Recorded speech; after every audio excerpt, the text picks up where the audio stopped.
दोस्तों आज हम आपको एक औरत का ऐसा सच्चा वाकया बताने वाले हैं जिसके यहाँ पर शादी के काफी साल गुजरने के बाद भी कोई औलाद नहीं हो पा रही थी।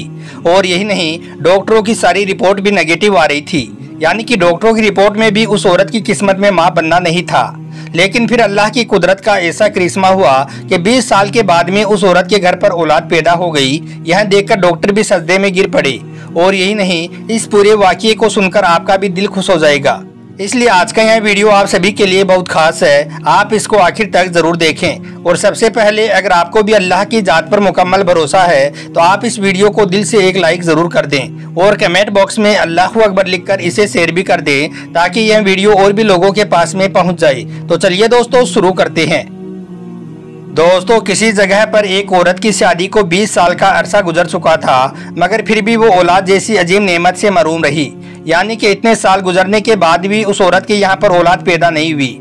उसके सारे खानदान में, उसके दोस्तों अहबाब में जितनी भी उसके साथ की औरतें थी वो सब कोई 2 तो कोई 3 तो कोई 4 बच्चों की माँ बन चुकी थी। यह देखकर इस औरत की भी बहुत ख्वाहिश हो रही थी कि अल्लाह उसकी भी सोनी गोद को भर दी। मगर दोस्तों इन सब के बावजूद इस औरत ने कभी भी अपनी जबान से कुछ भी नहीं कहा। बस यह अपने दिल ही दिल में अल्लाह से दुआएं मांगती रहती थी कि या अल्लाह मुझे भी औलाद की खुशी दिखा दे। क्योंकि इस औरत की सारी सहेलियां, यहाँ तक कि इसके ससुराल में भी जितनी लड़कियों की शादी हो चुकी थी वो सब की सब भी साहिबे औलाद हो गई थी। इसके अलावा इस औरत को लोगों की और अपने ससुराल वालों की चुभती हुई नजरों और बिना वजह के सवालों का सामना भी करना पड़ रहा था। वहीं वो खुद भी हर पल अपनी सोनी गोद की वजह से दुखी और परेशान रहने लगी थी। कई बार इस औरत ने डॉक्टरों से अपना चेकअप वगैरह भी करवाया, लेकिन यह सब देखकर उसे और भी ज्यादा तकलीफ होती, क्योंकि उसकी सारी रिपोर्टों में भी डॉक्टरों ने तकरीबन नाउम्मीदी ही जाहिर की थी। इस वजह से भी यह औरत हर वक्त उदास रहने लगी थी, हर वक्त दुखी रहने लगी थी। मगर इसके दिल में अभी भी एक उम्मीद की किरण थी कि अगर अल्लाह चाहे तो कुछ भी मुमकिन हो सकता है। अगर अल्लाह चाहे तो डॉक्टरों की सारी रिपोर्टें भी बदल सकती हैं, क्योंकि डॉक्टर तो अपना सिर्फ एक अंदाज़ा लगाते हैं और इसके बाद वो अपने तजुर्बे के बुनियाद पर कुछ कर सकते हैं, लेकिन हकीकी फैसला तो सिर्फ अल्लाह ताला के इख्तियार में ही है।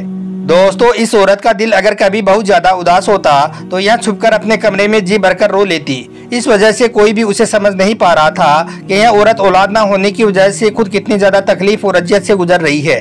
इसके साथ ही ससुराल वालों के ताने भी खाई जा रही थी। और यही नहीं, इसके साथ ही उसके दूसरे रिश्तेदार और हमसायों की बातें जलती हुई आग में तेल का काम कर रही थी, क्योंकि वो इस औरत को लेकर ऐसी ऐसी बातें कर देते थे कि जिन्हें सुनकर इस औरत का दिल चाहता कि वो मर जाए या फिर वो इन लोगों से कहीं दूर चली जाए।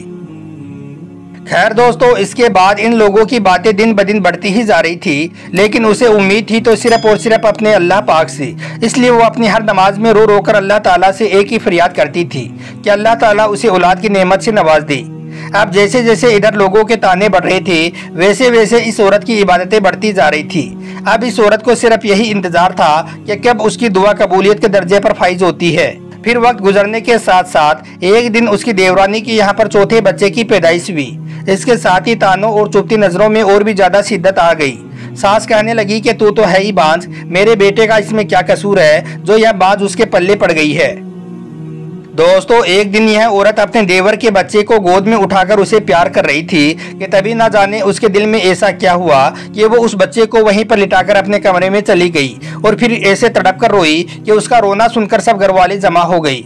सब लोग उसके दिल का हाल समझने के बजाय यह सोचने लगे कि यह औरत अपने देवरानी के बच्चे से जलती है, उससे हसद करती है, इसलिए वो ऐसा कर रही है। लेकिन अब इन जाहिलों को कौन समझाता कि अल्लाह ने इस औरत को ऐसा दिल दिया ही नहीं है कि वो किसी से जले। यह तो उन लोगों में से थी जो अपनी खुशियां भी किसी और को दे आई, अपने खुद का निवाला किसी दूसरे के मुंह में डाल दे। यह तो बच्चे को प्यार करते वक्त अपनी सूनी गोद को देखकर दुखी हुई थी, इसलिए वो खुद पर काबू नहीं रख सकी, इसलिए उसके आंसू सारे बंधन तोड़कर बहने लगे थे। दोस्तों इस औरत के ससुराल में सिर्फ एक उसका शौहर ही था जिसने उसे कभी भी कोई ताना नहीं दिया था, क्योंकि इसका शौहर इस औरत को दिलो जान से प्यार करता था। यही था जो इसकी ख्वाहिश को समझ रहा था, लेकिन बेचारा शौहर भी क्या करता, उसके हाथ में भी कुछ नहीं था। दोस्तों फिर एक दिन डॉक्टर ने कहा कि आप अपने शौहर का भी टेस्ट करा लें, हो सकता है कि उसमें कुछ कमी हो। लेकिन फिर इस बात का बहुत जोर शोर से हंगामा हो गया। लेकिन फिर जब इस बात के बारे में शौहर को मालूम चला तो शौहर कहने लगा कि टेस्ट कराने में हर्जी क्या है। इसके बाद शौहर ने अपना टेस्ट करवा लिया। जब उसकी रिपोर्ट आई तो वो बिल्कुल ठीक ठाक थी, यानी कि उसमें कोई भी कमी नहीं थी। फिर तो घर में एक तूफान सा बर्पा हो गया। ससुराल के सब लोग कहने लगे कि इस लड़की को फारिग करो यहाँ से, अब हम तुम्हारी दूसरी शादी करेंगे। लेकिन उसका शौहर किसी भी सूरत में अपनी बीवी को तलाक देने पर राजी नहीं हो रहा था। इतना कुछ हो जाने के बाद भी शौहर की मोहब्बत में एक जर्रा बराबर भी कमी नहीं आई थी, बल्कि वो अपनी बीवी की दिलजोई इस अंदाज में करता था कि अगर अल्लाह को मंजूर हुआ तो हमारे यहाँ पर भी एक दिन औलाद जरूर पैदा होगी, और अगर अल्लाह को मंजूर ना हुआ तो हम फिर भी अल्लाह के शुक्रगुजार रहेंगे। खैर, इसके बाद इस औरत ने अपने शौहर से कहा कि आप दूसरी शादी कर लें, मगर शौहर अपनी बीवी से बहुत मोहब्बत करता था, इसलिए वो किसी भी सूरत में इस बात को मानने के लिए तैयार ना हो रहा था। अब इस औरत की सास इस पर बहुत लालदान करने लगी थी। इसने यहाँ तक कह दिया था कि तुम खुद ही नहीं चाहती कि हमारे घर में खुशियाँ आए, मेरे बेटे का भी कोई वारिस हो, तुम बददीन ही नहीं बल्कि बददिमाग भी हो। यह सुनकर इस औरत को बड़ा दुख हुआ। यह सुबक सुबक कर रोने लगी। इसके बाद इस औरत ने फौरन ही वजू किया और नमाज के लिए खड़ी हो गई। फिर जब इसने दुआ के लिए अपने हाथ उठाए तो इस पर ऐसी कंपकपी तारी हो गई कि इसकी जबान से एक लफ्ज भी नहीं निकल रहा था। इसके बाद यह सजदे में गिर पड़ी और रो रो कर अल्लाह से फरियाद करने लगी कि या अल्लाह, अगर मुझे बे औलाद ही रखना था तो तूने मुझे इस दुनिया में औरत बनाकर क्यों भेजा? औरत तो पूरी औलाद से ही होती है। या अल्लाह, तूने मेरे वजूद को अधूरा क्यों बनाया? डॉक्टर जो चाहे मर्जी कहे, बस मुझे तेरा ही एक सहारा है। या अल्लाह, मेरी वजह से मेरे शौहर को तकलीफ होती है तो उसे इस महरूमी से ना गुजार। या अल्लाह, तू हर चीज पर कादिर है।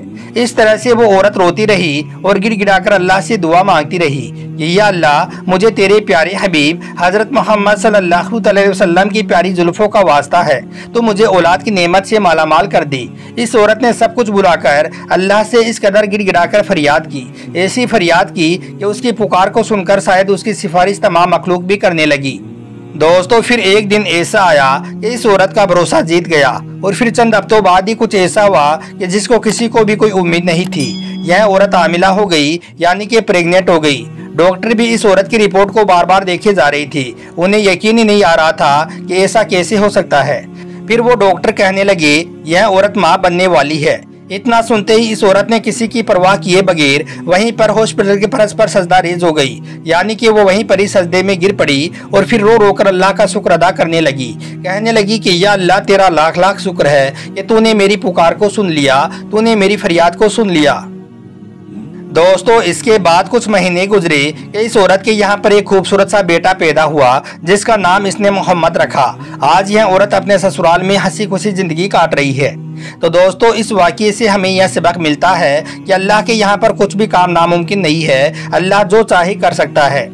इसके अलावा चाहे कुछ भी हो जाए, कभी भी किसी भी हालत में हमें ना उम्मीद नहीं होना चाहिए। हमें हर हाल में अल्लाह पर भरोसा रखना चाहिए, ना ही कभी किसी का बुरा सोचे और ना ही कभी किसी का बुरा करें। दिल के ज़मीर को हमेशा पाक साफ रखें। याद रखें, एक दूसरे के लिए दुआएं मांगना बहुत अच्छा और बेहतरीन अमल है, इसलिए एक दूसरे के लिए दुआएं करते रहा करें। आखिर में अल्लाह ताला से दुआ है कि अल्लाह पाक जो बे औलाद है उसे औलाद से नवाज दे और उनकी झोली खुशियों से भर दे। आमीन, अल्लाहुम्मा आमीन। एक बार आप भी कमेंट बॉक्स में आमीन जरूर लिख दें।